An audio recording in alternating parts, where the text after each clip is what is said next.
बिहार में हर घर एक सरकारी नौकरी सुनने में कितना अच्छा लगता है ना, लेकिन क्या ये सच में हो सकता है? आज हम राय और राजनीति से हटकर सिर्फ नंबर्स और डेटा की कसौटी पर इस वादे को परखते हैं। नमस्कार, मैं सूरज कुमार। चैनल पर पहली बार हैं तो कृपया चैनल को सब्सक्राइब करें। तो सवाल बिल्कुल सीधा सा है, क्या बिहार के हर परिवार को एक सरकारी नौकरी दी जा सकती है? ये एक ऐसा वादा है जो लाखों लोगों को उम्मीद देता है, पर क्या ये उम्मीद हकीकत में बदल सकती है? चलिए इसका जवाब डेटा में ढूंढते हैं। ठीक है, तो किसी भी बड़े सवाल को सुलझाने से पहले उसके स्केल को समझना जरूरी होता है। मतलब अगर हर घर को नौकरी देनी है तो हमारी टोटल डिमांड है कितनी? देखिए, 2011 के जनगणना के हिसाब से बिहार में कुल परिवारों की संख्या है 1.89 करोड़। जरा सोचिए इस नंबर के बारे में, लगभग 2 करोड़ परिवार। तो यही है टारगेट, 1.89 करोड़ परिवार। इसका मतलब हुआ 1.89 करोड़ नौकरियों की डिमांड। इस नंबर को दिमाग में बिठा लीजिए, क्योंकि सारी पड़ताल इसी के आसपास घूमने वाली है। चलिए, डिमांड तो हमने देख ली, अब आते हैं तस्वीर के दूसरे और सबसे जरूरी हिस्से पर। आखिर असलियत क्या है? मतलब बिहार में सरकारी नौकरियों की सप्लाई है कितनी? तो अब देखिए हकीकत। अनुमानों के मुताबिक बिहार में इस वक्त सिर्फ 26.5 लाख सरकारी नौकरियां हैं। याद है ना वो 1.89 करोड़ का नंबर? और यहां हम बात कर रहे हैं सिर्फ 26.5 लाख की।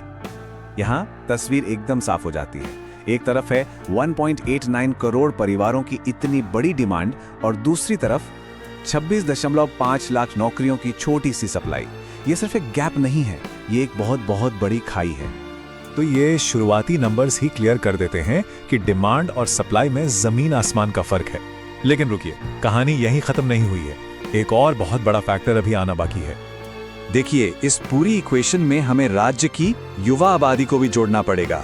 वो नौजवान जो हर साल जॉब मार्केट में एंटर कर रहे हैं और इस रेस के अगले दावेदार हैं। अगर हम चुनाव के डेटा को देखें तो तस्वीर और भी कॉम्प्लिकेटेड हो जाती है। सिर्फ 18 से 19 साल के 62 लाख से ज्यादा युवा हैं और 20 से 29 साल के बीच सोच के देखिए, ये नंबर 2.21 करोड़ तक पहुंच जाता है। तो अब सवाल ये उठता है कि इस डेटा से हम 18 से 25 साल के एज ग्रुप का अंदाजा कैसे लगाएं? मतलब वो लोग जो अब जॉब रेस में एंटर करने वाले हैं। ओके, तो इसका एक कैलकुलेशन है। हम पहले 20-29 वाले ग्रुप का एवरेज निकालते हैं, फिर उसे 6 साल के लिए मल्टीप्लाई करते हैं और आखिर में उसमें 18-19 वाले ग्रुप को जोड़ देते हैं। चलिए देखते हैं कि नतीजा क्या आता है। और जो नंबर निकलकर सामने आता है वो है लगभग 1.95 करोड़। जी हाँ, आपने सही सुना, 1.95 करोड़ युवा। ये आंकड़ा अपने आप में पूरी कहानी बयां कर देता है। सोच के देखिए, बिहार में जितने कुल परिवार हैं, लगभग उतने ही युवा नौकरी ढूंढ रहे हैं। ये एक बहुत ही जबरदस्त चैलेंज है। तो अब हमारे पास सारे जरूरी पीस हैं, परिवारों की संख्या, उपलब्ध नौकरियों की संख्या और नए नौकरी चाहने वालों की संख्या। चलिए इन सब को एक साथ रखते हैं और अपने असली सवाल का जवाब ढूंढते हैं। एक बार फिर से इन नंबर्स को आमने सामने रखते हैं। हमारा लक्ष्य 1.89 करोड़ परिवार और असलियत क्या है? सिर्फ 26.5 लाख सरकारी नौकरियां। ये डेटा बिल्कुल साफ साफ दिखाता है कि जो मौजूदा सरकारी नौकरियां हैं वो परिवारों के इस विशाल समंदर में बस एक बूंद जैसी है। ये अंतर ये सिर्फ बड़ा नहीं, ये जमीन आसमान का है। तो इस पूरी पड़ताल का निचोड़ क्या है? देखिए, 1.89 करोड़ परिवारों को नौकरी चाहिए। मौजूदा नौकरियां हैं सिर्फ 26.5 लाख और लाइन में पहले से ही खड़े हैं लगभग 1.95 करोड़ युवा। इसीलिए जब हम इन सारे नंबर्स को एक साथ रखते हैं तो नतीजा बिल्कुल क्लियर है।